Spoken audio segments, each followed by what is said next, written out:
be too low. Sorry. I need to tilt this angle up a little bit so that my head isn't cut off. There we go. It's probably better.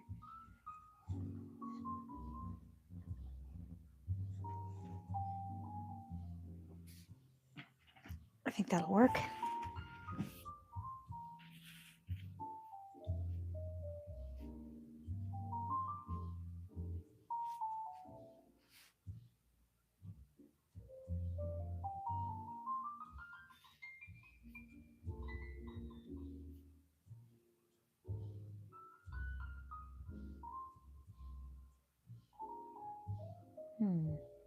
I like to load up the account on its backup device so I can see comments, but it's like not wanting to load, which is kind of weird. So let me just try again.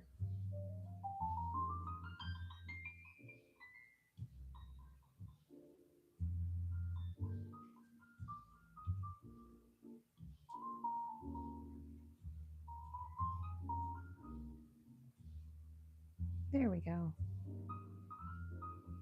Sometimes you just gotta reboot things. All right. Okay.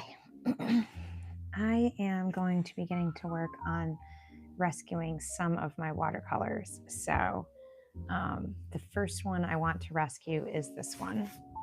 Hey there. Hi. Thanks for joining. I don't know if you can see, but anyways, this beautiful inside of a tulip is going to be, I think, the first one that I rescue. Let me know if I'm too quiet or too loud, or if the camera looks weird or whatever, or if the noise sounds bizarre. Let me know. I'm going to tweak it a little bit because I'm like kind of triggered by the angle of it. Maybe that'll help me. My brain doesn't want to look like I'm like sliding off the edge of a ship. That might be a little bit better. I don't know. Whoops. Let's not knock my phone over. So I do have my palette loaded up with all the colors that I think I'll need. And mainly what I need to do is just take a look at these areas that I don't know if they need. I don't know. I'm not sure. This is an old piece that I don't even know if I can rescue. So I'm gonna just put some water down and some coats of color and see what happens. So I don't normally sit and work on my watercolors. I was thinking I was gonna get arrogant though, right? Yeah, no, I'm not gonna be sitting working on a watercolor.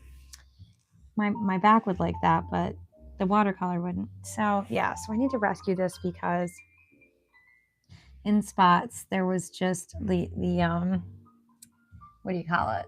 The masking fluid was on there for too long. So I still think I can rescue it though. These are just like the little, what do you call them? The stamens, pistons, I forgot. So I think I could still rescue it and add some value and wrap it up pretty quickly. So that's kind of what I'm doing. I'm working with this little picture here. So, oh, thank you. Maybe a tad lower on the angle so more of the tabletop is showing. Well, if I go lower, then it like was hitting the top of my head. So I don't know. I could do a little bit maybe.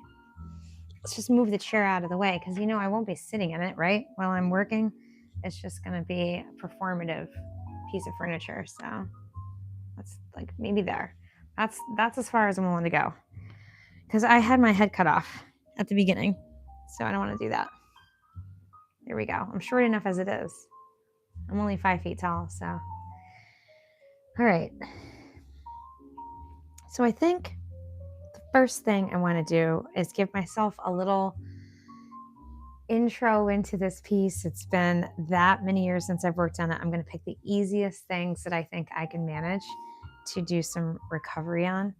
And I think one of those things is this. I just feel like it should have just been blended better with some water, and that's all I'm going to do for it.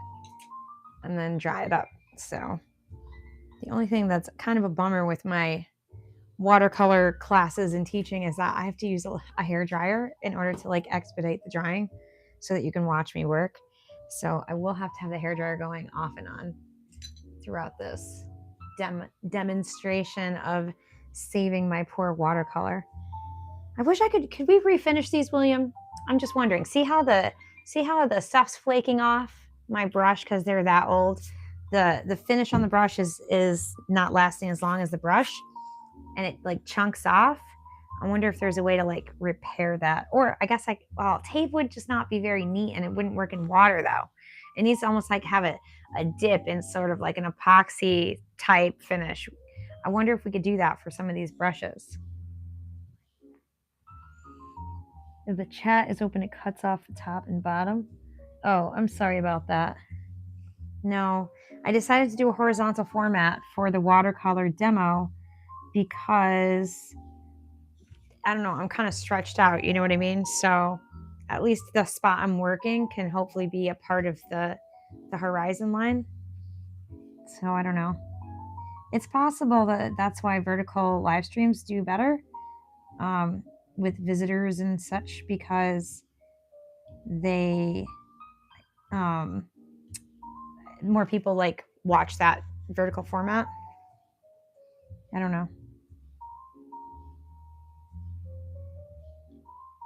So this blue brush with the squirrel hair fibers is the type of brush that I use in order to put the water down on my paper, whether I've got paint on it or not. This is the natural fiber brush that I like the best.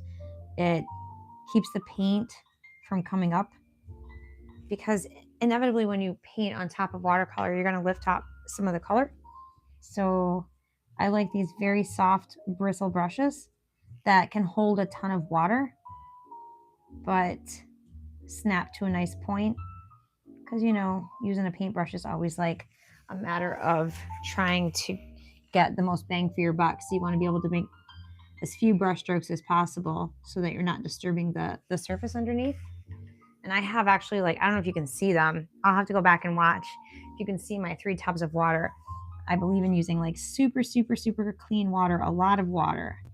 I think a lot of watercolor artists struggle because they're not using enough water in their paintings, and you just have to use a lot of it. I have a spray bottle right nearby too, and I'm constantly like feeding water back into the little areas with the same brush, making sure that I maintain like a consistent wet field throughout the space that I'm covering in water. So I didn't know if this would be a better overhead live stream. I'm gonna play around and see what works for people. So this will be the first one, and it'll be in this, obviously, the horizontal format, but then I may do overhead ones and do them in the vertical format, basically. So this is just a test run. It's a trial. All right, I'm gonna grab now my synthetic fiber bristles. Good to know that we could epoxy dip them. That's kind of fun. I want to grab like a really pretty smallish sized one. I guess this one could have worked. This is a size 3.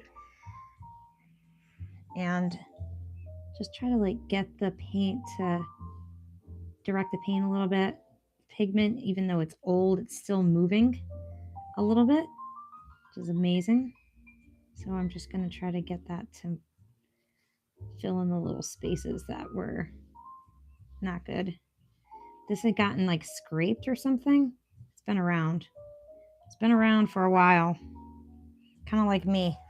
It's not 50 years old like me, but it's been around.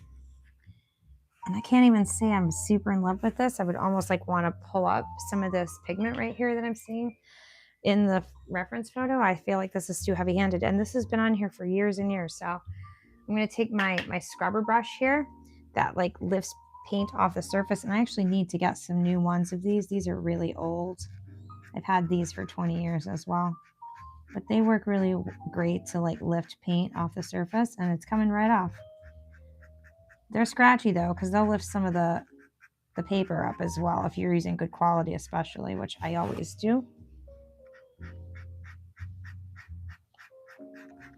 But I want to lift off some of this brown color, and as you can see, some of it is coming up. So even though it's an old painting and it doesn't seem like it would respond to manipulation. It does. You just have to be patient with it. And I just needed this to be a little lighter. So now I'm going to actually add more water to it and like flood the area. Just scrub. Think about like your carpet. If you spill something on it, what you actually kind of want to do is flood the area with water so that the fibers don't get all, so you don't like rub the color into the fiber. So that is actually lightening that up quite a bit. That's one of my old favorite tricks, is to treat my watercolor paper like a piece of carpet almost. And that brightened it up quite a lot. So once I get to a spot that I'm happy with, then I will save it. I call it saving it with my hair dryer so that I don't lose because watercolors, as they dry, they disperse like really significantly. And so you may lose the cool effect that you have. And that's how I saved all these really neat effects, is I save what I do with a hair dryer when I like what it looks like. So I'm going to do that.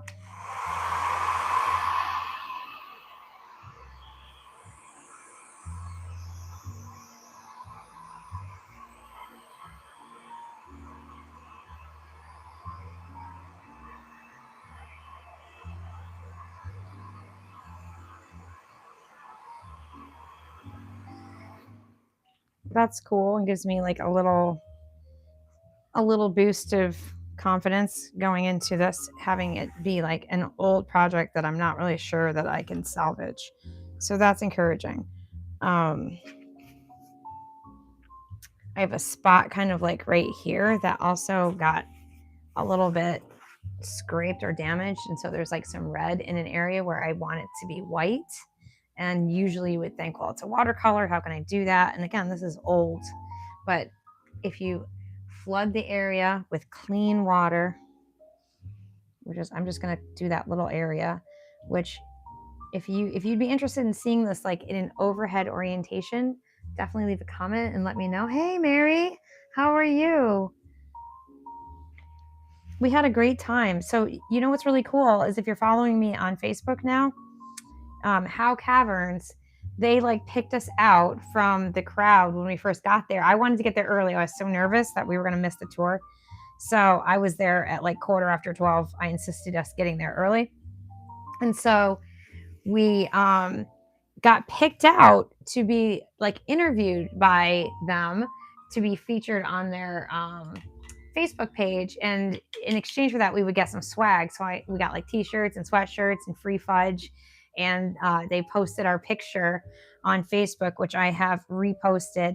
And then when I posted a Just Jenny Lee sometime in the middle of the night last night, they actually reposted that because I talked about the trip to How Caverns and how much fun that was.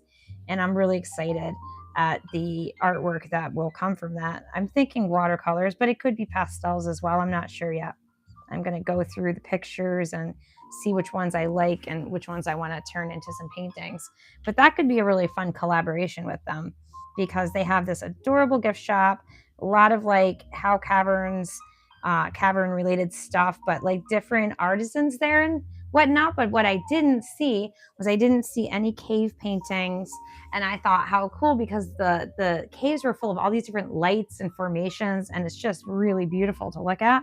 So I was totally inspired to take pictures, and now I want to create some paintings. But I thought, let's get rid of the few problem children watercolors that I have hanging out, or at least get rid of one or two of them so I can start calling things done. Mr. Duck back there is literally almost done. I may just finish him up in a brief live stream later on. We'll see when William gets home. I don't know. He's off working overtime in the world of elevators. So now I've flooded this area with water, and I'm going to take my little scrubber brush, and I'm just going to gently like lift off the watercolor pigment off the top of the paper.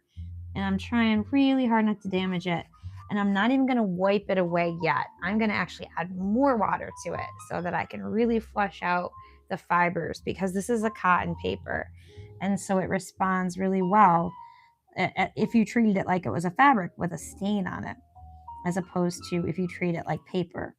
If you treat it like paper, it's going to act like paper, but you can expect better from it and it will behave. So that is the luxury of having good cotton paper. And if you're going to paint watercolors, I cannot encourage you enough to be sure to buy a couple of things that are important to buy, like good quality brushes, paint, paper, basically most of the supplies for watercolor. But your palettes and your water buckets and all that sort of thing don't really matter. But I do think the paint, the brushes, and the paper make a huge difference. The paper especially.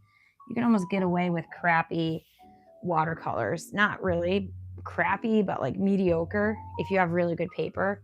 And I do think that the brushes matter because water application and like control and distribution of the water within the spaces on the surface is kind of how I maintain like such a high degree of control. People always say they feel like they're out of control when they're doing watercolors, but I do not feel out of control. The oil painting, I feel out of control. I have like 20 brushes going or 30 brushes going, and there's warm colors and cool colors and transparents and opaques and all this stuff. And to me, watercolors are much more simple palette, easy peasy, beautiful. So they're my specialty. And I just needed a break from the duck. He's pretty much done. He's almost ready for a signature. So maybe a few more highlights.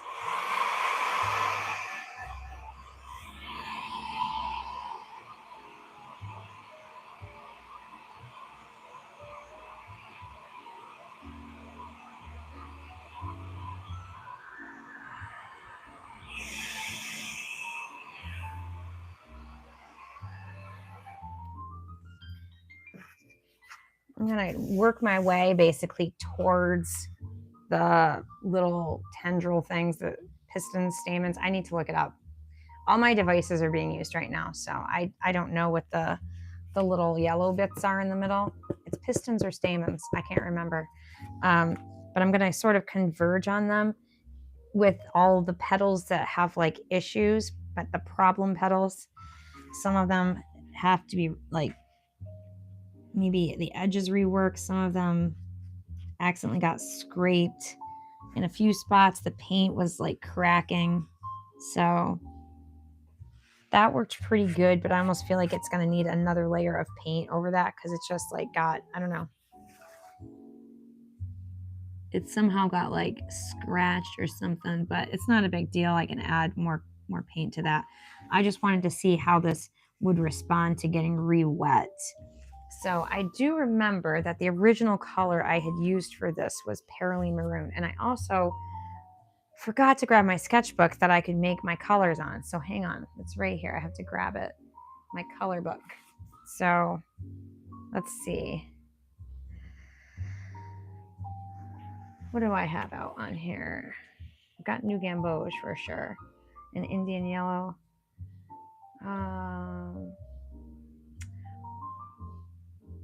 So I want to test out the red. I don't have the Perylene Maroon written up here. So it says stamen. Okay.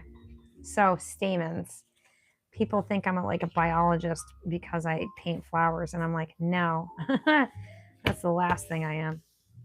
All right. So I'm going to test out what's called the Perylene Maroon. I'm pretty excited because I think that's the same color I use for this. So if I'm right, yeah, see, these are getting a little beat up from the acrylic paintings. A little bit grumpy. All right, the Perylene Maroon. Ooh, look at that. That is a rich red. Oh my goodness. I use a lot of water when I'm painting. I have the buckets next to me here, which I don't know if you can see. And then I have spray bottles and I keep my paints pretty fluid and pretty wet, but I'm also generous with the paint. I don't squirt out like a dinky little tiny amount. I want to be generous. I want to see what the colors actually are and get a really good idea of the intensity that they can be, because I think everybody's misconception of watercolors is that they're wishy-washy, and mine are not. Mine are not at all. My throat is also checked out on me right now. All right, so here's the Perylene Maroon. That's really pretty. It's kind of what I'm working with this. So I almost want to like put a light wash over the spots that are kind of angry, because I think it will help it to settle down, and those areas won't become that obvious. I was so close to being done with this. I'm kind of pissed off that I did that. Probably some stupid whatever adversity happened in my life, which is usually just me freaking out about stuff that I can't control. And then obviously painting went on hiatus, and all that was left was these and the values. So like I said, I'm going to try to get all the petals done. I just want to write down what this is so I don't forget. Perylene. P-E, hang on one second. P-E-R-Y-L-E-N-E. P-E-R-Y-L-E-N-E. Maroon. Yeah, I went went way out of my comfort zone and worked in oils to paint that duck back there. If I could get this out of your way so you could see, but I don't think I can because it's where it lives basically. But anyways, yeah, I worked really hard to get that duck done, and like say I painted an oil painting, and then I just really needed to get back to the watercolors because they feel more friendly to me.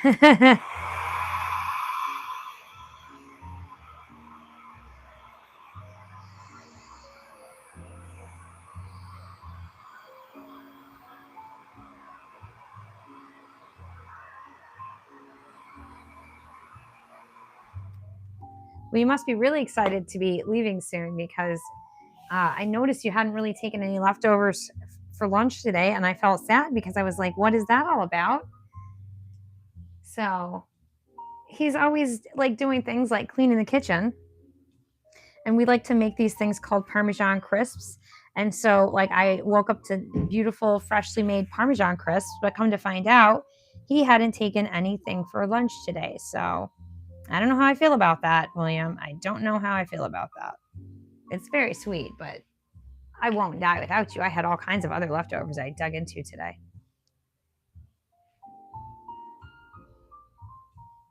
In fact, the soup that Jen made was really good. So I was digging into that. That was excellent. All right, so this like actually got scraped. Some of the dark paint got removed because it rubbed up against something, because a lot of times I'm not kind to my paintings. I always get accused of being kind of like careless, I think William likes to say, with my paintings. I'll be like treating them like they're precious gold, and I'm just chucking them in the back of the car like it's no big deal or whatever. He's like, bah. It's hard for me to take myself seriously, I guess. That's why when people will make comments and say like, oh, that painting is terrible, I'm like, yeah, I know. Yeah, I feel ya. I feel ya.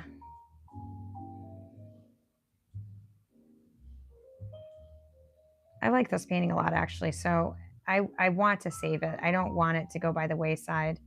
It's got so much potential, and it almost is there.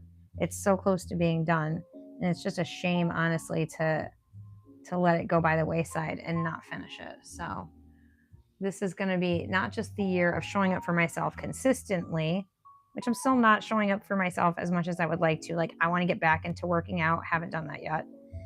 So that's on my agenda. But as a part of showing up for myself consistently, one of the things I really want to do is rescue paintings or finish paintings that have kind of just gone by the wayside for a long time. And, you know, they're like, we're on the island of misfit toys. I have paintings that live in the island of misfit paintings, basically. And, you know, at the end of the day, they deserve better than that. So sorry that I just, you know, did my little tone deaf version of that, but that's kind of what I think of. Yeah, we definitely need to epoxy coat these handles, William. They are sad.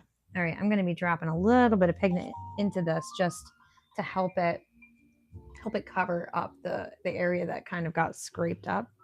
And I think it will just kind of blend in the way it needs to. And I probably will be happy with it. So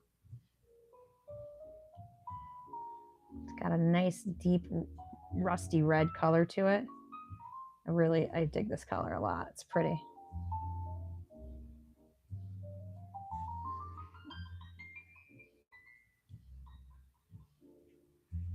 That seems about right.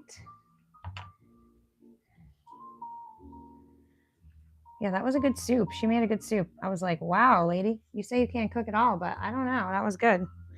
I'm eating it for lunch. All right. Sorry about the hairdryer.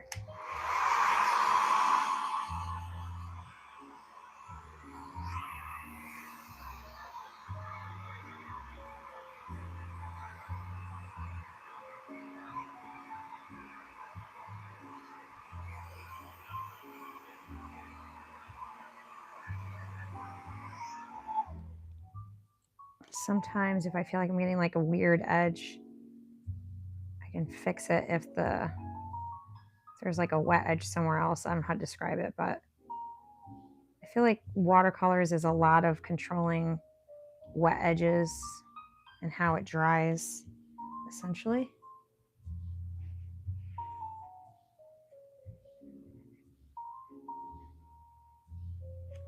See, that dried up already over there, so now I'm going to get it like a blossom if I'm not careful.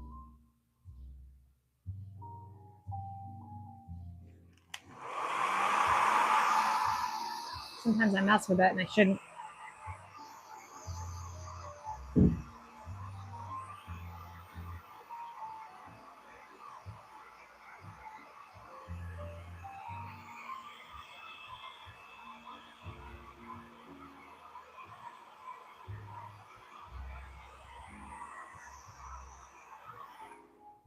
Actually, that's looking good. I know, I probably should have done like a before and after, but anyways, I don't know if you can tell, but this is the inside of a tulip. Looking way down inside of a tulip, like you're a bee and you're going to go take a drink of honey. Or nectar, maybe? I don't know. They don't get honey right. What is it called that they take out of the middle here? Is it nectar? So anyways, this is like a bee's eye view. A bee's eye view. And it's just too pretty a piece, and it's too close to being done for me to give up on it. So it's in the definitely gotta be rescued pile. Definitely gotta make it work pile. I'm gonna go in with the red on this piece. I think this is working. And if you would be interested in seeing this live stream like in an overhead type position, that is something that I'm considering doing as well. Oh, thank you, Mary. You're headed home. That's great. You're coming from Albania. What do you got? Like it's 6:15. You'll be home by 7 or later, maybe? Or do you have to stop off at the shop? Stop at the shop? Or do you get to come home?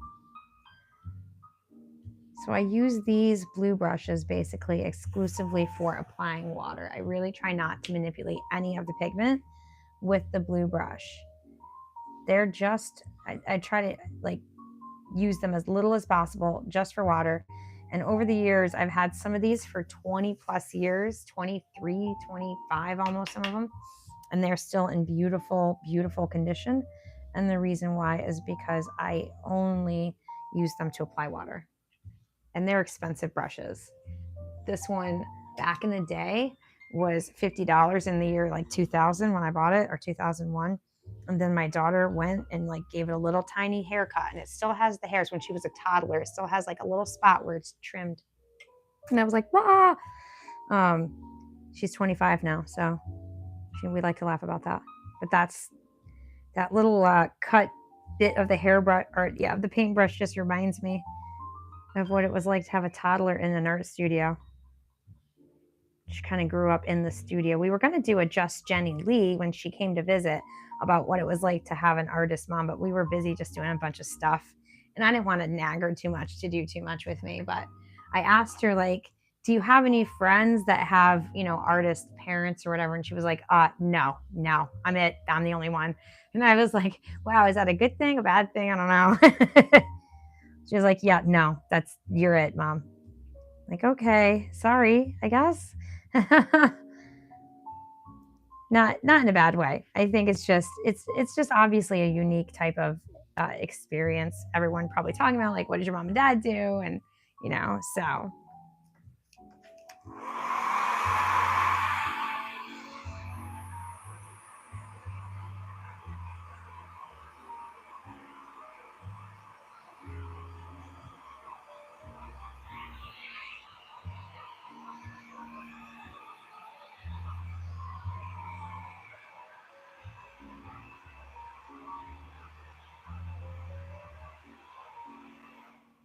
It's exciting that adding a little tiny bit of pigment to the subsequent layer is working really well at getting these scraped areas fixed. I've got like a scraped area there.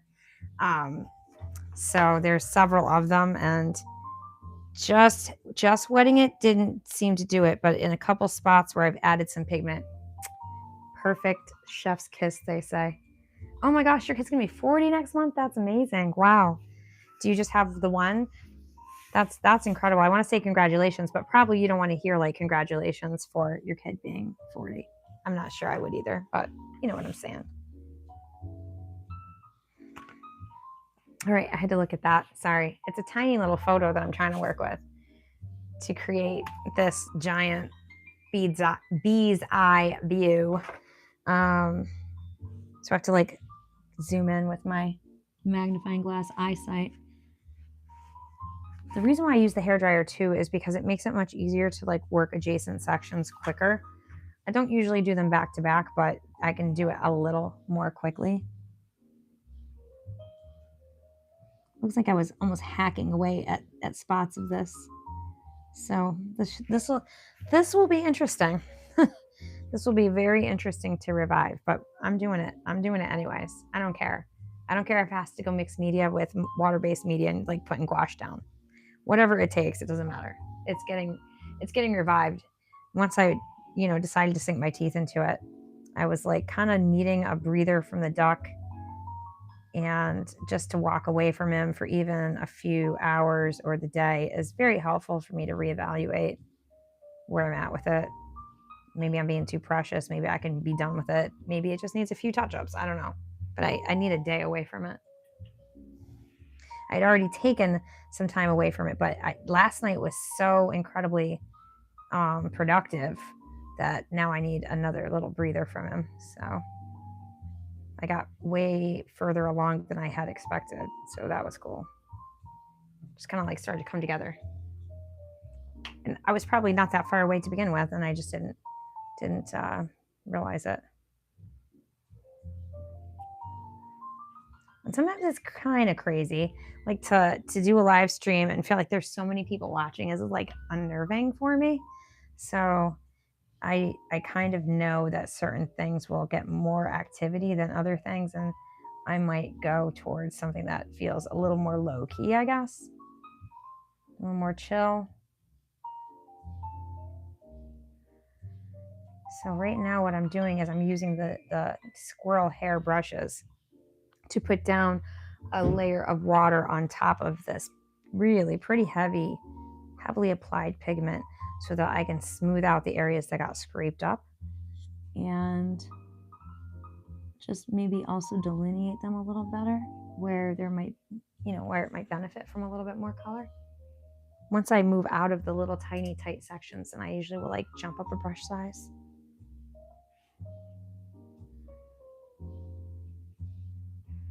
But you have to get the whole area that you're painting. So this like one petal, even though it's like all weird shapes and everything, I need to get it covered with water completely, even if I don't plan on adding pigment to the whole section or to the whole space, so that, because wherever you put the water edge is where it creates a hard line. So I don't want a hard line. So you can like create little cutoff points basically, but what I don't want is a hard line. And so I will use this brush to spread the water throughout the whole thing so that it will like blend in seamlessly, and I can like manipulate where the water's going, if it's pooling in any area where I don't want it to be. Maybe it's drying up in a little area, so then I will like just get the paint out of it, dunk it into my clean tub of water. And I have several clean tubs going so that I can just stay here and not have to go switch out to another tub of water. So I always have access to clean water, no matter how many hours I'm painting for. Okay, so this is actually coming along pretty beautifully. I'm pretty happy with it. I just need to add some pigment to where it was like scratched away. So that's going to be like the first part of fixing this up, is just covering up any of like the scratched up areas. And sometimes there's just enough pigment already on here to do it. Then it seemed like it was very helpful just to drop a little fresh pigment into it. So I'm going to do that. That seemed to like give it a reason to shine once it was dried up. So I'm going to do that too.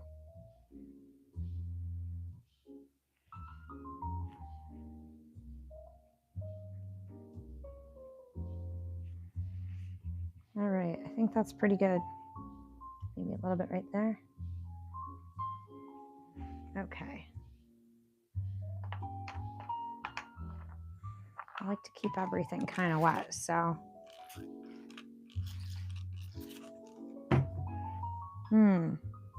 Absolutely. Okay. I almost want to lift a tiny bit more water off of this spot right here. So I do use these to lift off pigment, just because they hold water better than the synthetic brushes tend to. That's wanting to creep in there, but we're going to let it do that. We're going to like let that become a part of this painting. It's like the little creepiness into the stamens, as Mary told us they were. My paint is pooling in a few spots, so I just want the hairdryer like on low for a moment so it doesn't like go crazy on me. And I'm just trying to keep my wet edge consistently present until it dries up where I want it to.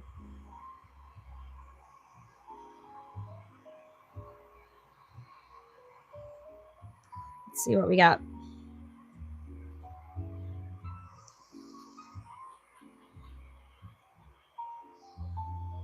Make sure I rinse that out and get clean water on those bristles.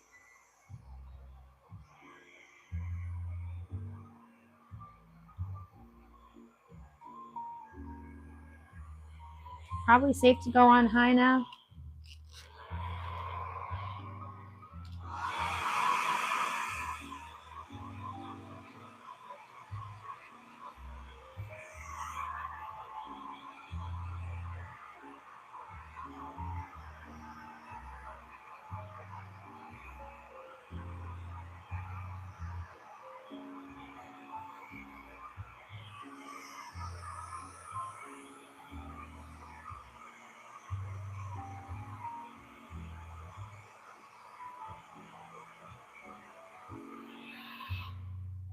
Yeah, whoever says watercolors are wishy-washy are telling fibs. That's not wishy-washy even a little bit.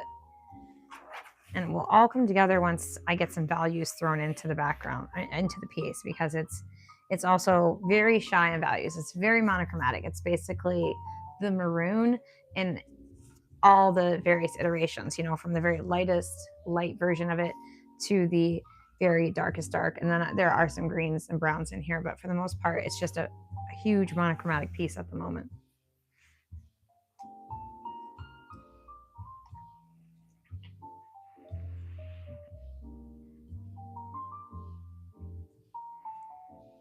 Unfortunately, with all these scratches, it's like a distraction from getting to the part of finishing it, but we'll see. This may take paint here. This feels almost like paper, but this almost feels like it's gotten scuffed up too much. So I'm interested to see what I do with those. I'm still thinking about it, which is why I'm working on the other areas, because I need to think about those for a little bit here. And they would get painted on top of everything anyway, so they're going to be the last thing that actually gets addressed. So first I'm going to be fixing all of the petals that got scratched. Then I will go back into those petals, to all the petals, and I'll add some values. Even though you may think it has value, it's all basically just the red color. There's no real shadows yet, and there will be once I add them. And then I will go in and do the stamens. And this almost looks like I'm like painting with red paint, but I'm not. It's just water. It just picks up a little bit of the pigment underneath. Not a ton though, because like I said, the bristles are real gentle.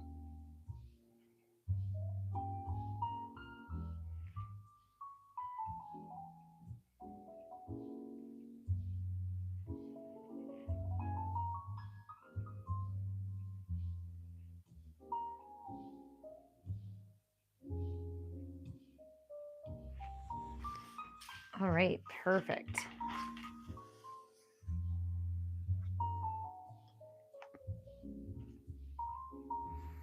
A little bit for good measure on here so that I kind of freshen it up some. It seems to benefit from a little freshening up on the edge and any areas that are kind of darker.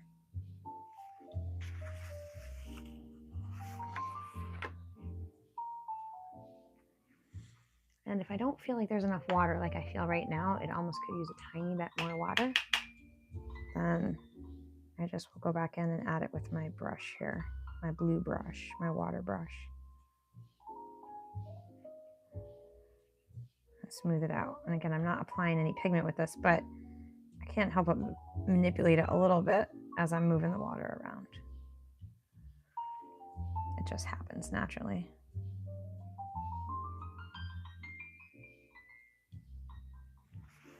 Okay, I may dry that as is. Just trying to smooth out a spot that looks kind of weird. There we go. All right, let's dry it.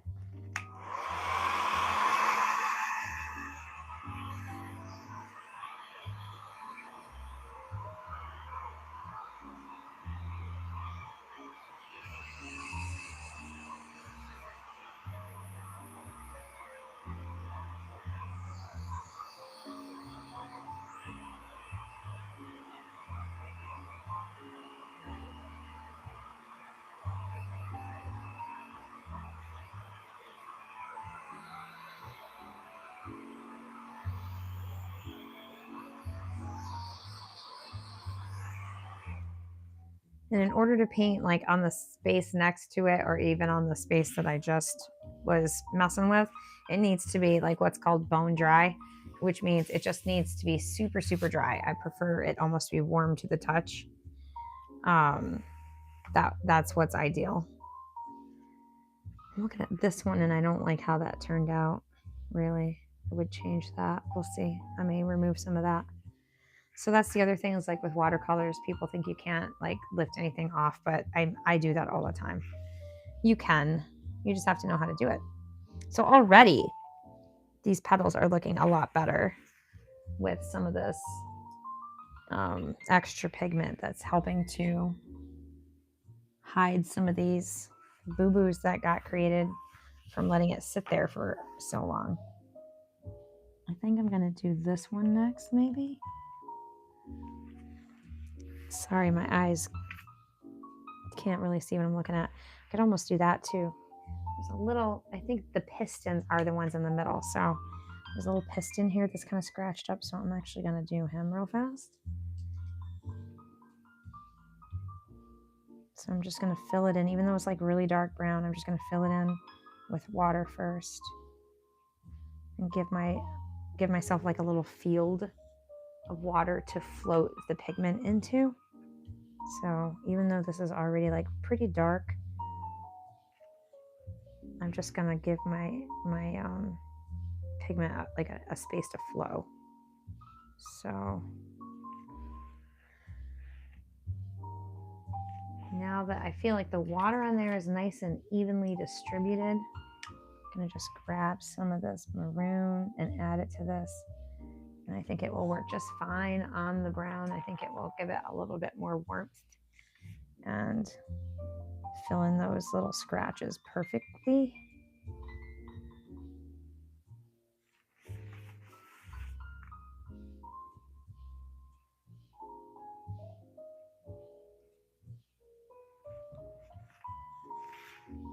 I think that's kind of what it's supposed to be like. Might be a little bit lighter at the bottom, hard to say.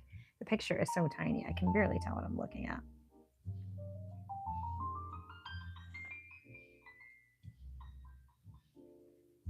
And it's so old. Some of the paint is like, it doesn't know what to do. Being activated after all this time, it's like, what is going on? I retired like 20 years ago. But this isn't from 20 years ago, but it is from 2010, I think, something like that. Yeah, I think it's like 2010.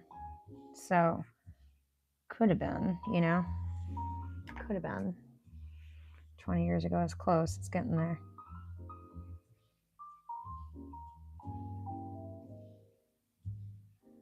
Okay, that's not bad, I guess. I don't know.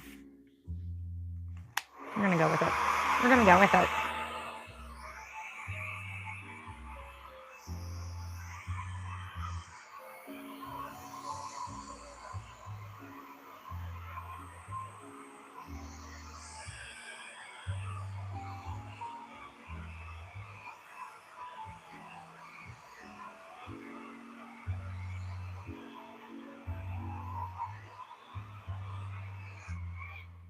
Awesome.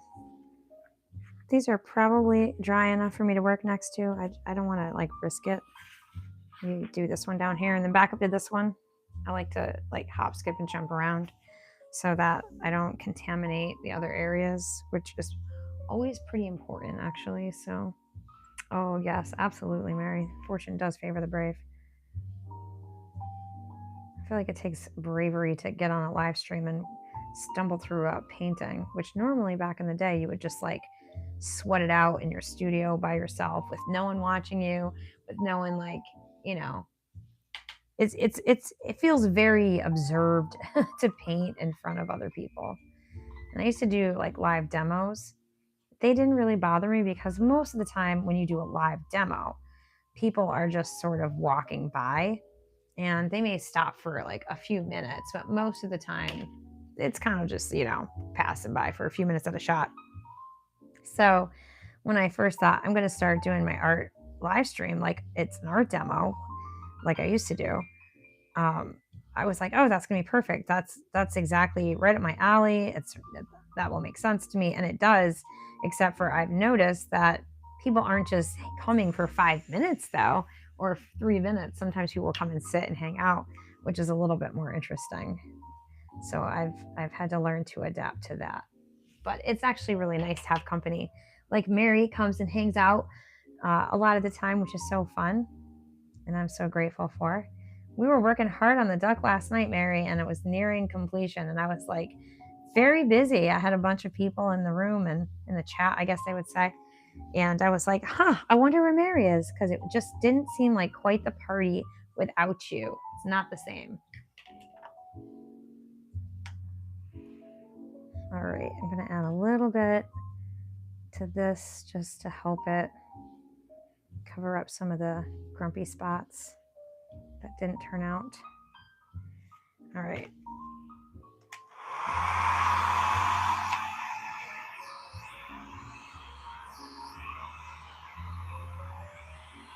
Lift some of it out a lot.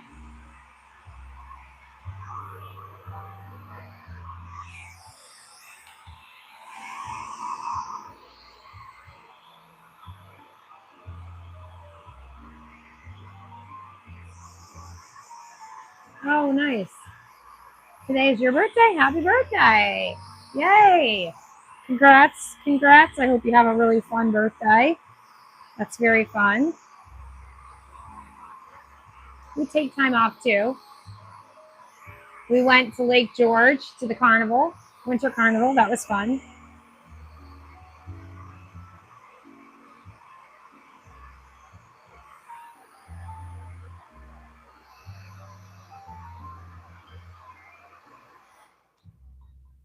Oh, you look. Listen, can see your profile pic. You look great, and you are fine. We think you're fantastic. Um, all right. I'm very encouraged by this. I didn't think I could salvage this painting because it had gotten like scratched in the middle part. The middle bits are kind of like a disaster because of the masking fluid, but I'm starting to feel encouraged.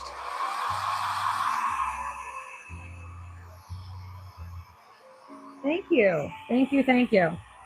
It's an old painting.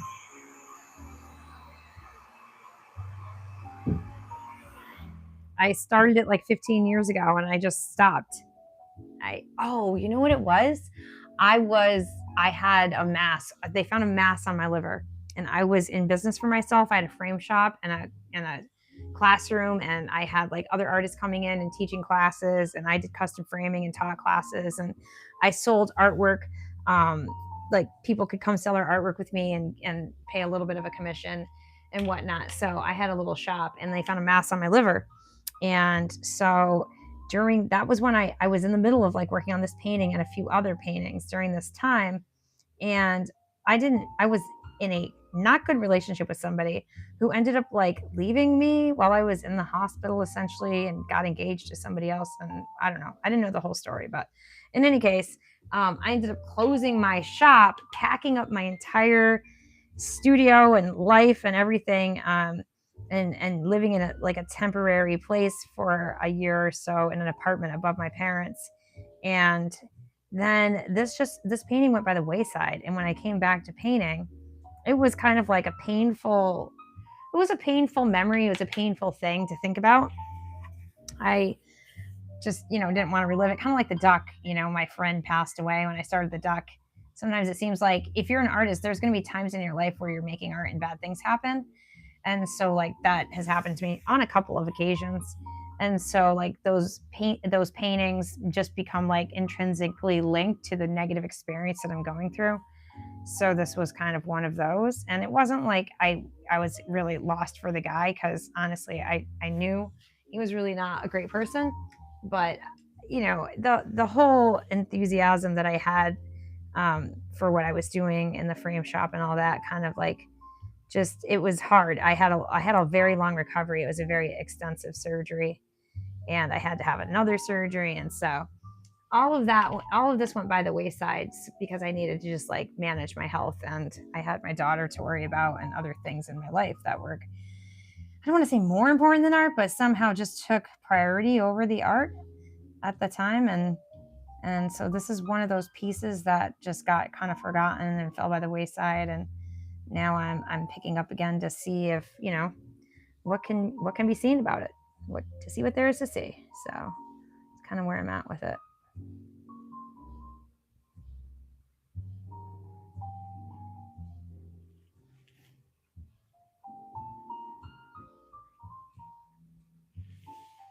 All right, I like that. That's not bad.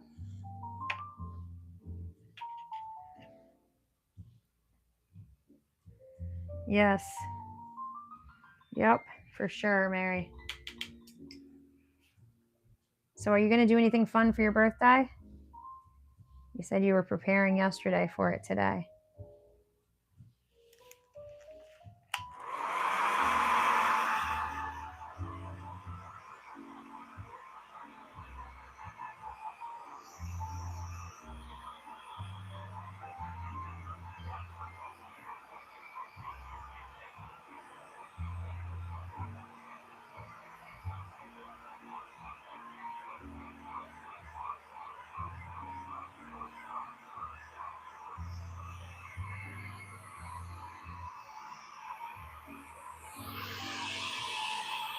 There we go.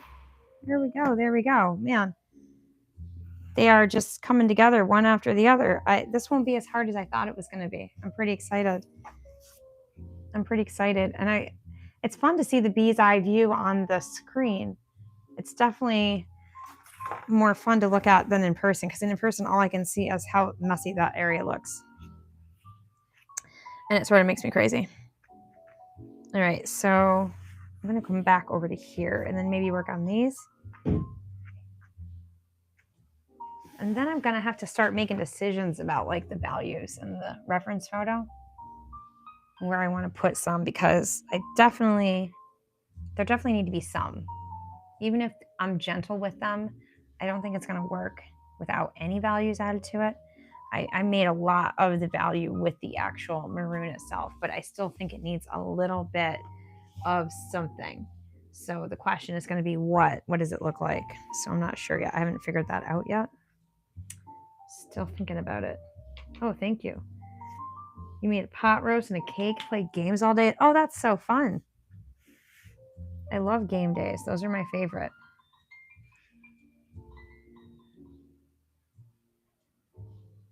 William and I are always taking breaks for games. Lately, our card game of choice has been Millborn, whatever you want to call it.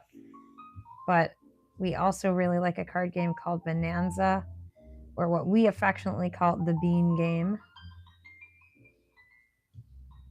But we have a whole bunch. We have a whole bunch of very fun games, like classics, Settlers of Catan and Ticket to Ride and Carcassonne, and then like other ones that are like, funny and obscure, like we have like Bob Ross games and puzzle games where you solve things, and a bunch of card games. Then like classic games like chess and Chinese checkers and backgammon. So yeah, we really like to play games too.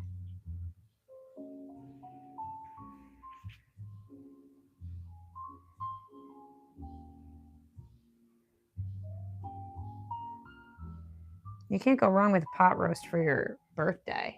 That's like one of my favorite meals ever. We're doing the white chicken chili for dinner tonight, so that's one of my favorites as well. William could eat that every day, I'm sure. And it is very good. I try to make as big a pot as I can. And I probably need to cut my live stream at some point in the near future here. I was going to come on for about an hour and see how I felt with this painting. But I need to go add the rest of the stuff to the chili. I've got all the veggies like simmering in the broth right now, so now it's almost time to go add all the cream and everything, because that's my white chicken chili is like a cream based broth as opposed to just the tomato based one. This is kind of like, it came out okay, but it's still kind of scratchy, so I'm gonna pop a little red on there and see what happens. See what I can see. Yeah, it's one of our favorites. It is definitely one of our favorites. I'm gonna add some red into this and hope that that kind of helps it to find its better mood here.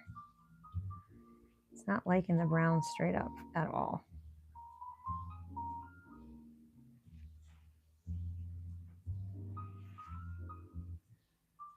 And William had to work a long day, so actually he'll probably tell me to go ahead and live stream, but I want to just maybe hang out.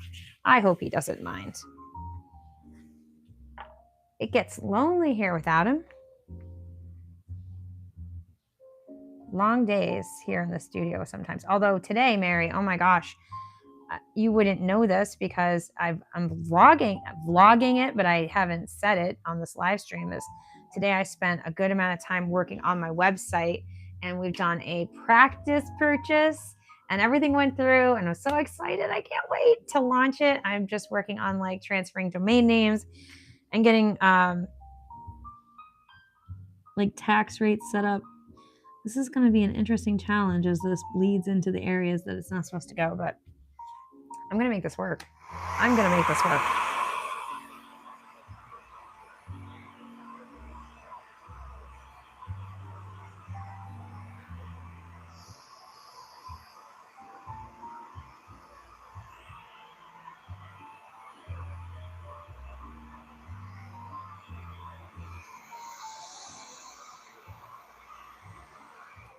Yeah, I kind of want like a central place where you can find all my links and then all of my stuff if I have, products or whatever, anything I'm trying to sell in relation to the studio. So kind of where we're headed with that, which is really fun and very exciting. We've gotten a lot of the areas tidied up. That's very encouraging. Maybe this one now. This one is like the trickiest one, so I've been obviously avoiding it. But I'm going to dig into it now. I don't know whereabouts William was when he left, so I don't know how long he will be till he gets home. So I'm just going to work until he gets home, and then I can throw together the chili and finish it up in no time, as long as the veggies are simmering deliciously and the chicken is already has been simmered and now is waiting to be added in. So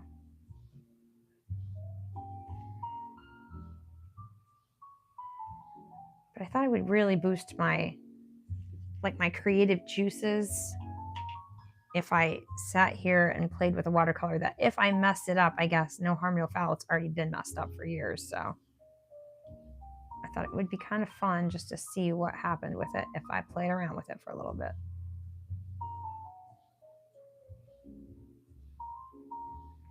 Because I would like to be able to sell like prints of all of my stuff, my watercolors, my acrylics, and even my small abstract mini pieces, all that stuff. All right, I'm a little scared for this area because where it got scraped is supposed to be light, and so I can't really add a ton of pink to it, of the maroon to it, but I'm going to try to lift some of the color up with my scrubber here and just gently like move it around some. I feel like I could use more of these, or fresh ones maybe. These are really old. Right here I could be just adding the paint though, I think. So I'm going to do that. And I always like to keep my palette really wet and juicy, and I've got all my colors waiting in a big pile so that I can be generous. I don't like to be stingy with paint. I don't like to be stingy in general, but especially with paint. There's no reason for it. Well, I guess if you really don't have any money, then maybe, but I think you're better off just doing what you can to buy good quality paint and be lavish with it. I think it like will make a difference in your paintings. I truly, truly think that.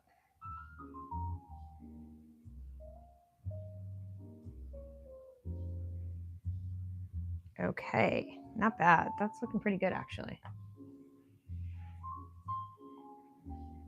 Just like lift that off some. There we go. Not bad, not bad. I like the look of the watercolors. I like that. I like the way that they like, you know, they create like little fingers of pigment.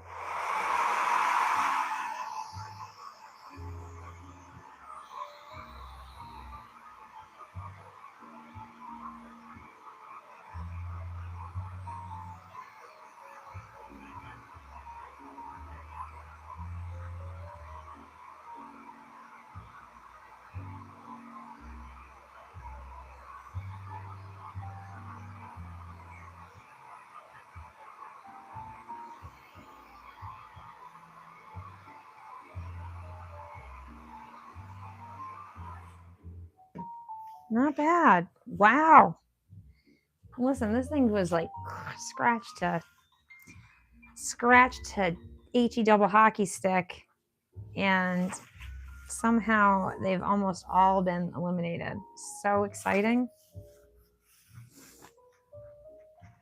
Makes me really understand though that I am not careful with my paintings, because I'll have spent all this time to create it and then shove it into something, and then so I need to be a lot better about that. I'm sure my husband will be all too excited to wag his finger of disapproval at me.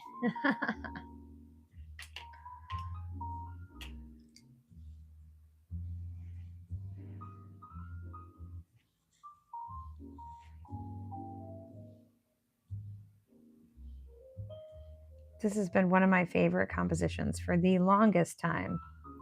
So you can't even imagine how exciting it is to think about it getting finally revived and added to the arsenal of my portfolio. It's really, really exciting. Don't know why I didn't do it sooner, maybe because I was terrified, I'm not sure. But after painting the duck painting, here's the interesting thing, which I did not like painting the duck painting. The watercolor seems so much easier now compared to the oil painting. So I'm glad that I have taken a little breather from watercolors and learned a little bit about oil painting, because I was like in a funk. So sometimes I've heard that switching up mediums can help you. I'm telling you, this feels like natural to me, whereas that feels like swimming uphill.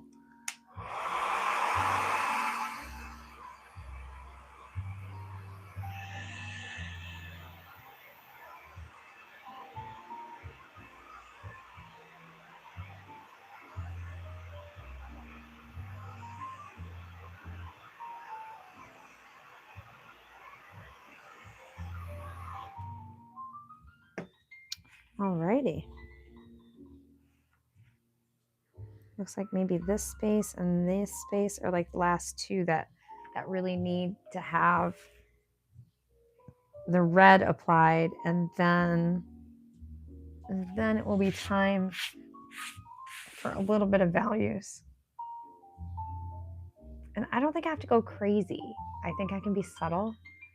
Like in the rose back there, I think that the little bit of values that I added add a lot to the piece. So sometimes I can go a little bit overboard on my values. I want to try to avoid that this time if I can help it. That's the goal. No finger wagging. Just on occasion. You were kind of finger wagging at me about the live stream last night. And then I was like, hey, don't pressure me. And you're like, I'm just trying to encourage you. And then I went and did the live stream, and it was a great time. So I might actually, sometimes construe what you say into a finger wagging session that really isn't. And I'm just feeling like condemned or whatever. So I'm sorry. I don't mean to accuse you of that. I know that you just are excited for the artwork that I'm creating, and I'm very excited for the artwork I'm creating. It's just kind of unnerving to do it in front of people all the time. But with people like Mary hanging out, I mean, come on. It's a joy, truly. And she already spent her birthday with her relative there, so now she's got all the time in the world to come spend it with us here. Couldn't ask for a better someone to hang out with, right? We think Mary is the best. All right, a little bit of red on that. I was telling my daughter about you, Mary. She was really excited that we had not just gained, you can gain subscribers, but to gain someone who becomes like a friend, a fan, whatever you want to call them, is so fun, and it makes it a lot more enjoyable.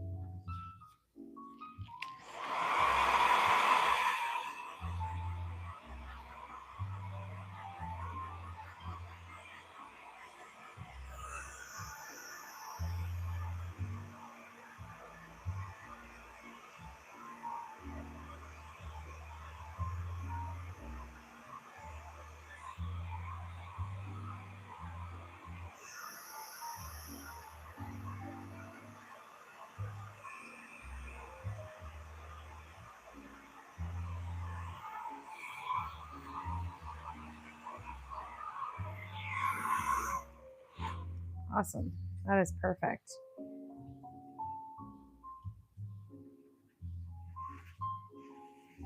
Perfect. Loving it. Loving it, loving it, loving it. Had no idea that it wouldn't be that as bad as I thought it would be. Man, isn't it funny how you'll really, really, really avoid stuff?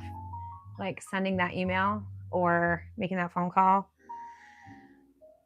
I don't like phone calls. I don't know about y'all, but I don't like phone calls where I have to call the bank or the Social Security Administration or the healthcare people or whatever. It's so stressful to me.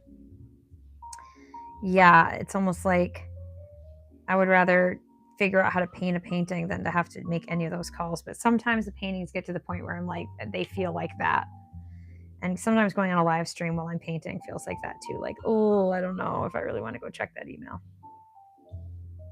Actually, it's because I have thousands of emails. I don't know how anybody can keep up with emails and pictures. I have 45,000 pictures, videos, whatever on my phone. Like that's just a number that doesn't even register in my brain as a real thing. It's like hard to even wrap my brain around it. It's so funny to me how much data and information and whatnot we're responsible for as humans in our lives now. I miss the days of Ataris and Cabbage Patch Kids and Smurfs. I miss those days.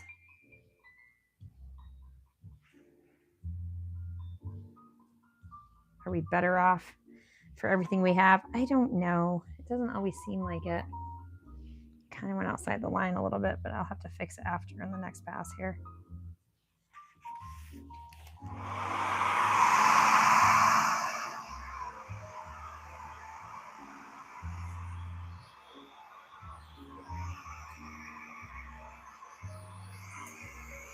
I wish the comments had timestamps because then I would know.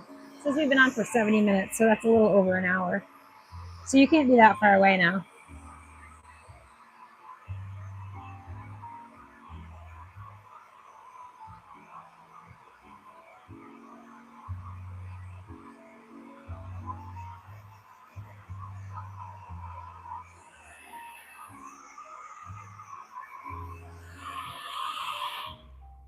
Sometimes I get so much pigment on the paper that it will actually be like shiny because there's so much paint, which is also like an unusual thing that you can have happen with watercolors if you're really, really layering them up. And some people are critical of my style and will say like, oh, you're putting too much paint down or you're layering it up too much. You're being too heavy-handed. But I like using watercolors in that way. I like to use them in a way that, you would say feels heavy-handed. There's just something to me that's really fun about using them in this very unexpected way, where they're almost like the opacity almost, but not quite, because they're still very translucent. It's watercolors, but like almost as if it's like stained glass that you can't really see through very easily. You have to hold up to the light. So almost like acrylic, but not quite, because they're still very luminous. Oh, thank you. Yes, I appreciate that. Yeah, watercolors that are like, seaside postcard watercolors don't really appeal to me. I'm not saying they don't have their place in the world. They definitely do. But I don't look to make art. If you haven't been able to tell, for the most part, I don't like to make art that everyone else has already made. Even the duck that I painted which is an assignment that like a lot of people have done, that same exact duck. They had a whole selection of birds, and I'm sure many people have chosen the duck. And I still try to make my paintings like, in a way, have their own flavor, I guess, their own style. So I always put my own little spin on everything.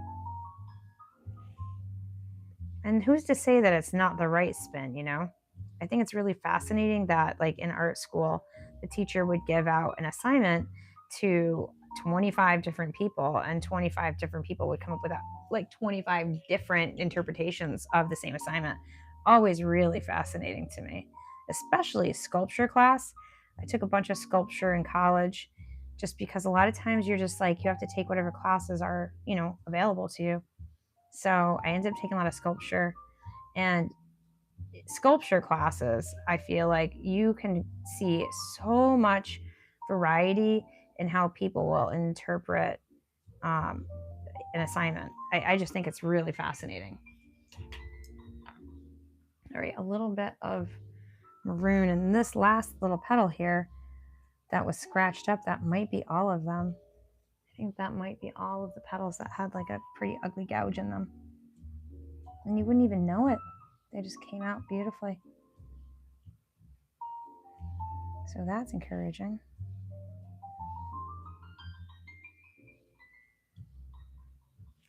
Lovely. All right. Just for GPs, I'm going to add that right there. All right. I think we're ready to dry. Maybe. Hang on.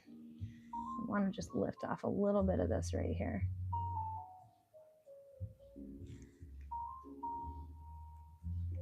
There we go. There we go. Ship it, as they say. Oh, yes, your voice. That's correct.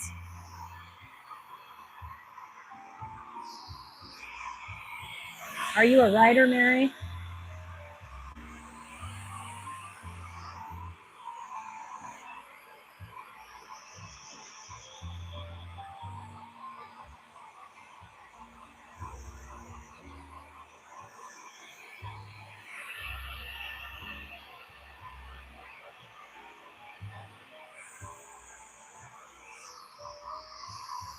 Oh, that's wonderful. That's so cool.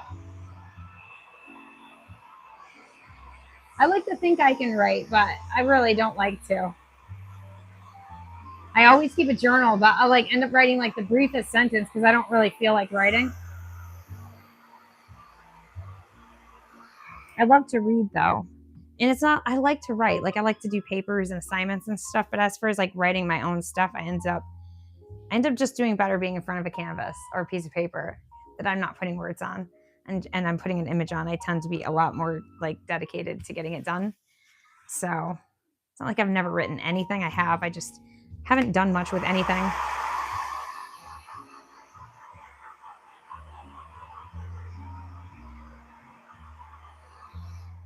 I think that is all of the scratched areas, which is pretty cool. I can kind of see the three-dimensional aspect of those petals. So I'm interested, Can Talk, to see what a little bit of value will do in the petals, and then to work those yellows into the stamens. And I probably am going to have to use a little bit of opaque paint in order to do it because they are damaged paper. So I don't know how that's going to work. I'm just going to have to say I have no idea. I'm going to make it work because I am not willing to give this painting up to the abyss. So yeah, I'm pretty excited about it. I think what I'm going to do is probably sign off and finish up the chili so that William, who did not take a lunch today, will have something to eat when he walks in the door, which will be any minute now. So maybe we'll do a live stream later. I have a little bit left of the duck to do, Mary. I still intend to send you a print. I absolutely will. I haven't signed it yet just because I want to just like give it a day to sit in my brain, and then there's a few little spots, and I'm gonna just let go of the fact that it's not going to be perfect and it's just an educational piece, but we're still going to create prints of it. So once I sign it, then we will get your information and we'll send you a print. So thank you so much for being here with me during this live stream in which I worked out my nerves at trying to salvage one of my 3 problem children watercolor paintings. I'm excited to get back into it, and I will catch you in the next live stream. I hope you guys have a great rest of your evening.